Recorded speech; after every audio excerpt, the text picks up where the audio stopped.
खुफिया एजेंसियों की बड़ी कामयाबी। पुलिस के हत्थे चढ़े खूंखार आतंकी। आम चुनाव से पहले हमले की साजिश नाकाम। यकीनन बड़ी कामयाबी, पर सवाल है बाकी,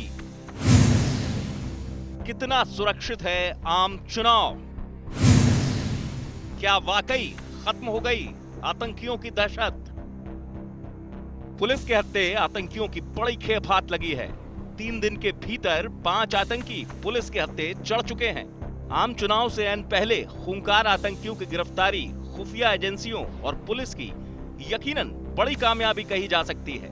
बीते साल अगस्त में लश्कर के चीफ हाफिज सईद के करीबी देश के मोस्ट वांटेड आतंकी अब्दुल करीम टुंडा को दिल्ली पुलिस ने दबोचने में कामयाबी हासिल की।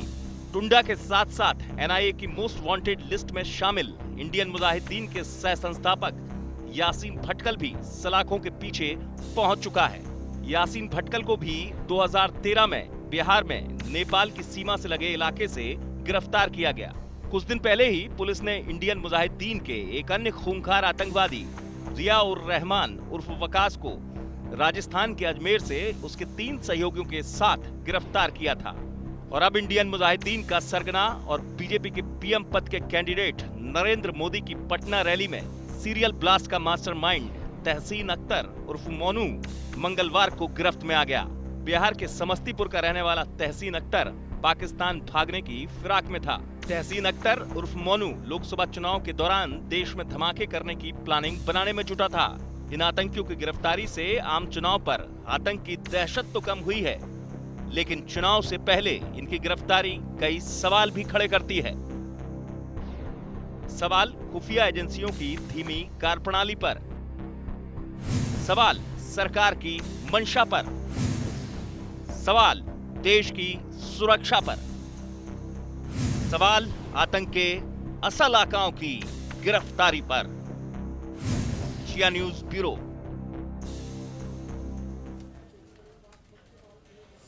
तो सवाल कई हैं जिस पर हम एक एक करके चर्चा करेंगे, और सबसे बड़ा सवाल ये कि आखिर जो कहा जा रहा है कि अब सब कुछ ठीक है, क्या वाकई ठीक है? और ये गिरफ्तारियां कितनी अहम है, क्योंकि ये सिर्फ मोहरे हैं। हमने आपको बताया जो बड़े आका हैं आतंकवाद के, वो अभी भी गिरफ्त से बाहर हैं और वो अभी भी कुछ न कुछ कोशिश करेंगे खलल डालने की। अब उसके लिए सरकार कितनी सजग है, चुनावों से पहले ये गिरफ्तारियां हुई हैं, उनका क्या मतलब है, इन तमाम मसलों पर हम बातचीत करेंगे। हमारे साथ 2 खास मेहमान जुड़े हैं। हमारे साथ बता दें आपको कि रिटायर्ड मेजर जनरल बख्शी जुड़े हुए हैं, जो कि सीनियर डिफेंस एनालिस्ट भी हैं, और साथ ही बीडी मिश्रा साहब हैं हमारे साथ, जो कि ब्रिगेडियर रह चुके हैं और रक्षा मामलों के विशेषज्ञ भी हैं।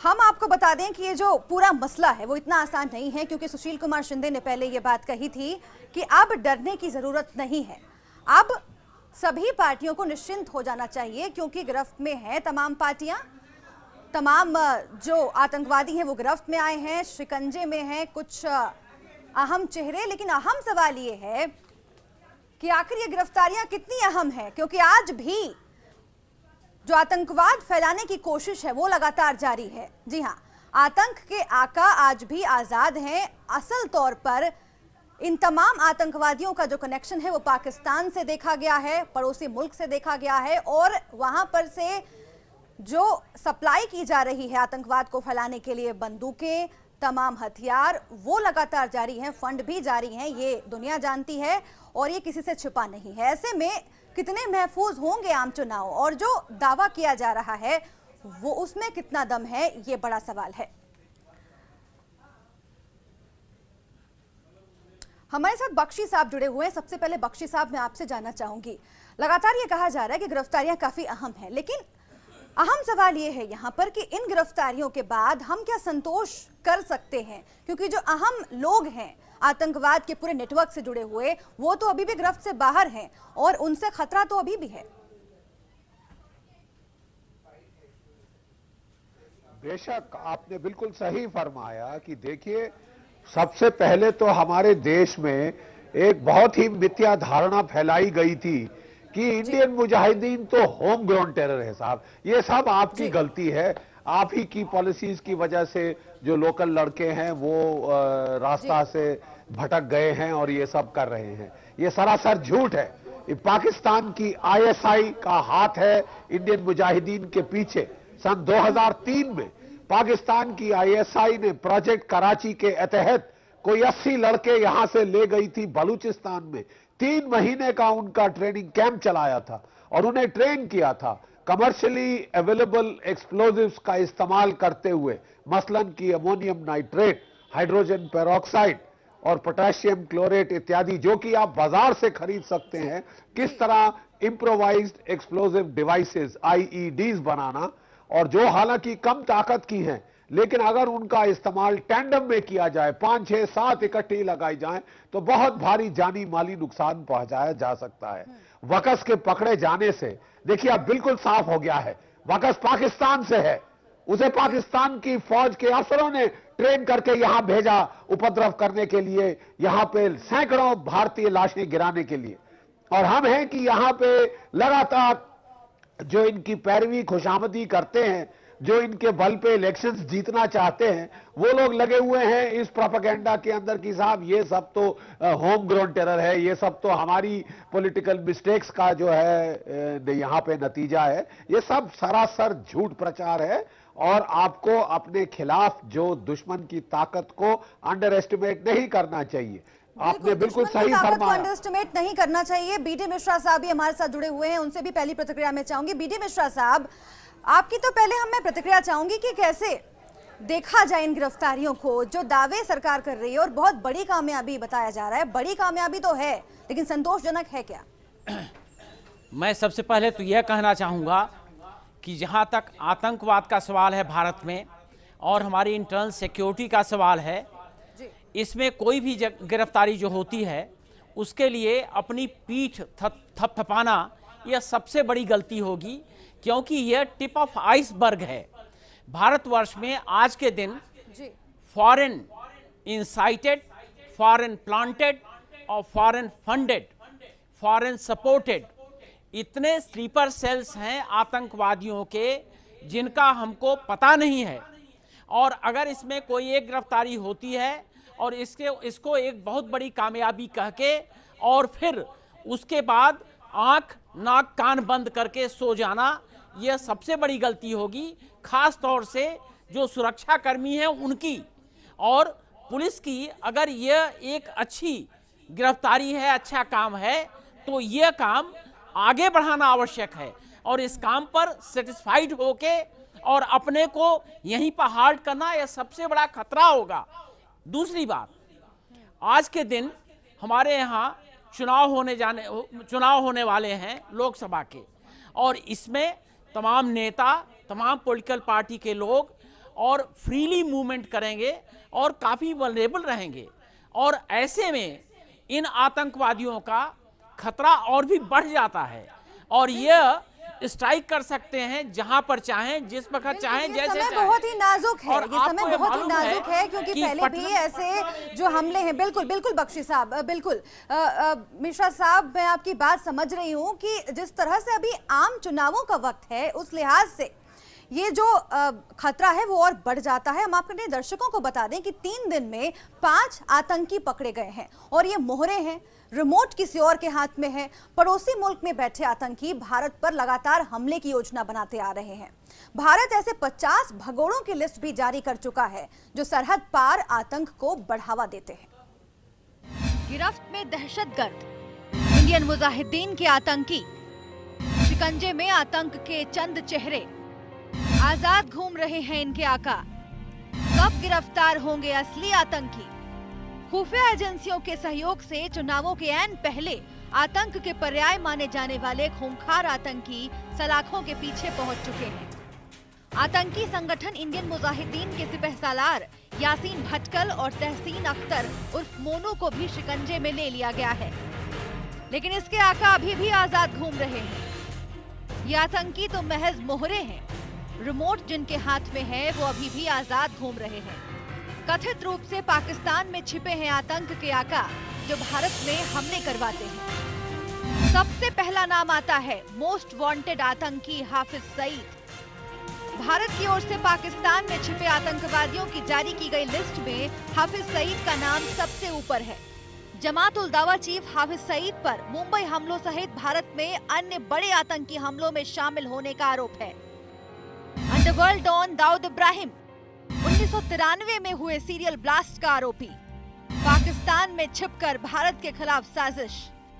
सर्वाधिक वांछित भगोड़ों की लिस्ट में दाऊद इब्राहिम का नाम शुमार है। 1993 में मुंबई में हुए सीरियल बॉम्ब ब्लास्ट में दाऊद इब्राहिम मुख्य आरोपी है। ये हथियार आपूर्ति, ड्रग्स कारोबार से लेकर हत्या और स्मगलिंग के कई मामलों में वांछित है। कराची में रहता है और वहीं से अपनी गतिविधियां संचालित करता है। मौलाना मसूद अजहर, संसद पर हमले का मास्टरमाइंड। जैश ए मोहम्मद का चीफ मौलाना मसूद अजहर संसद पर हुए हमले का मुख्य आरोपी है। मसूद अजहर भी भारत के खिलाफ आतंक की साजिश रचता आया है। मौलाना मसूद अजहर आजाद घूम रहा है और जो भारत की सुरक्षा के लिए बड़ा खतरा है।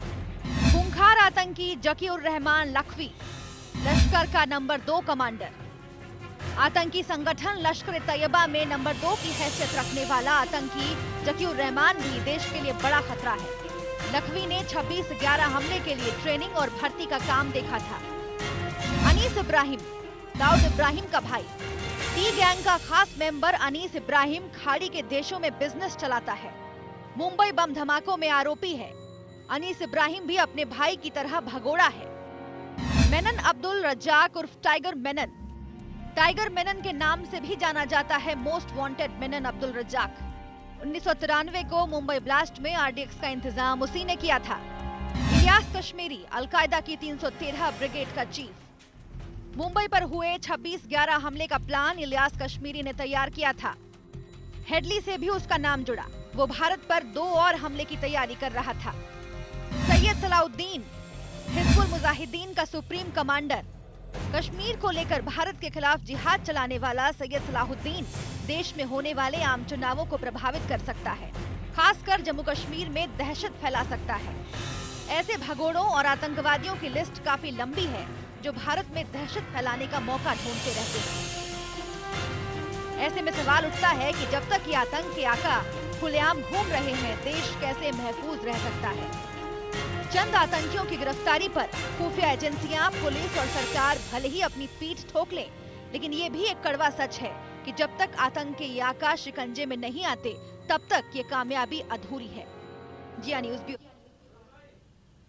तो जी हाँ, ये कामयाबी अभी अधूरी है और इसे पूरा करने के लिए बहुत मशक्कत करनी है हमारी पुलिस को भी, सुरक्षा एजेंसियों को भी और सरकार को भी। मैं बख्शी साहब के पास जाना चाहूंगी। बख्शी साहब, आप पहले भी ये बात समझा रहे थे कि इन चंद गिरफ्तारियों से ये नहीं समझा जा सकता कि सब कुछ महफूज है, हम हाथ पर हाथ धरे नहीं बैठ सकते। जरा समझाएं हमें कि चुनावों से पहले मुस्तैद हो जाती है पुलिस और कानून व्यवस्था और सुरक्षा एजेंसियां, ये चंद गिरफ्तारियां हुई हैं, लेकिन उससे पहले जो पाकिस्तान का टेरर कनेक्शन है और जो सप्लाई की जाती हैं तमाम चीज़ें, उनसे निजात पाने के लिए, उन पर रोकथाम करने के लिए जो इच्छा शक्ति है, क्या वो सरकार में नजर आती है और किस हद तक नजर कम आती है? बिल्कुल इच्छा शक्ति का अभाव है जी, टोटल अभाव है। नहीं तो देखिए, पिछले 30 साल से पाकिस्तान की आईएसआई ने तांडव छेड़ा हुआ है टेररिज्म का। पहले पंजाब में 10 साल, जिसमें कि 22,000 भारतीय नागरिक मारे गए। उसके बाद जम्मू कश्मीर में 20 साल, जिसमें कोई 44,000 भारतीय नागरिक शहीद हुए हैं। और अब उसके बाद पूरे देश में ये जो है, इसने आतंकवाद का तांडव शुरू कर दिया है। और अभी तक जो हमारी कार्रवाई रही है वो रक्षात्मक रही है। हम अपने देश में ही इसे सीमित रख रहे हैं। हमको पाकिस्तान के लिए कीमत बढ़ाना अनिवार्य है। जब तक आप स्पॉन्सर ऑफ स्टेट टेररिज्म के लिए कीमत नहीं बढ़ाएंगे, आप उसके लिए you will not raise cost, उसको कोई रोक टोक नहीं लगेगी, वो मन चाहे करता जाएगा। आप एक सेट ऑफ लोगों को पकड़ें, वो दूसरे सेट भेज देगा, आप उन्हें पकड़ें, वो तीसरा सेट भेज देगा। देखिए इंडियन, अभी तक आपने बात करी लश्कर-ए-तोयबा, जैश मोहम्मद, हरकतुल जिहाद इस्लामी, हिजबुल मुजाहिदीन। इसी का जवाब लेना चाहूंगी। बख्शी जी, आपने बहुत अच्छी बात कही। मिश्रा साहब, मैं जानना चाहूंगी कि ये जो बात कही जा रही है कि रक्षात्मक रहता है रवैया, जब कोई खबर आती है, जब कहीं पे बॉम्ब ब्लास्ट की बात आती है, तमाम जो पुलिस है, तमाम जो सुरक्षा एजेंसियां हैं, वो अलर्ट हो जाती हैं, खोजबीन की जाती है, कुछ गिरफ्तारियां की जाती हैं। लेकिन ऐसी चीजें ना हो, इससे रोकने के लिए और शुरू से ही इंतजाम करने के लिए कितनी तत्पर दिखाई पड़ती है हमारी सरकार और हमारा प्रशासन। मैं तो यह कहता हूं कि हमारी कार्रवाई रक्षात्मक भी नहीं है, क्योंकि रक्षात्मक कार्रवाई के माने ये होते हैं कि आप जो भी यहाँ पर आतंकी हैं, जो स्लीपर सेल हैं, उनका पूरा पता लगाएं और पूरा पता लगा के उनका अरेस्ट करें, उनके खिलाफ कार्रवाई करें, यह रक्षात्मक कार्रवाई होगी। लेकिन यहाँ पर जब कोई आतंकी घटना घट जाती है तब हम लोग जगते हैं, फिर हमारी पुलिस कुछ काम करती है। एक आध दो आदमी जब पकड़े जाते हैं, एक्सीडेंटली पकड़े जाते हैं, अपने एफर्ट पर नहीं, तो हम लोग उसके लिए क्रेडिट लेते हैं, बड़े बड़े न्यूज़पेपर में हेडिंग आते हैं और उसके बाद फिर हम सो जाते हैं। तो मैं तो यह कहता हूं कि यह कार्रवाई जो हम कर रहे हैं, यह तो रक्षात्मक भी नहीं है, यह तो लापरवाही की कार्रवाई है। और जब तक हम इस पर सचेत नहीं होंगे, चाहे इसमें वोट बैंक पॉलिटिक्स हो, चाहे इसमें कोई और पॉलिटिक्स हो, लेकिन जब तक हम सचेत नहीं होंगे, पता नहीं लगाएंगे, हर एक स्लीपर सेल का विनाश नहीं करेंगे, तब तक हमारे लिए कोई सुरक्षा नहीं होगी। और जो रक्षात्मक कार्रवाई होती है, रक्षात्मक जो कार्रवाई होती है, उसका माने ये होता जी है जी कि आप अपने बिल्कुल रक्षात्मक कार्रवाई से सिर्फ काम नहीं चलेगा। इस चर्चा को हम आगे बढ़ाएंगे और ये भी समझने की कोशिश करेंगे कि चुनावों से पहले जिस तरह से गिरफ्तारियां की जाती है, क्रेडिट लेने की कोशिश की जाती है, वो कितनी खतरनाक है और क्या वाकई सुरक्षित है हमारा देश। एक ब्रेक के लिए रुकेंगे, तुरंत वापस लौटेंगे।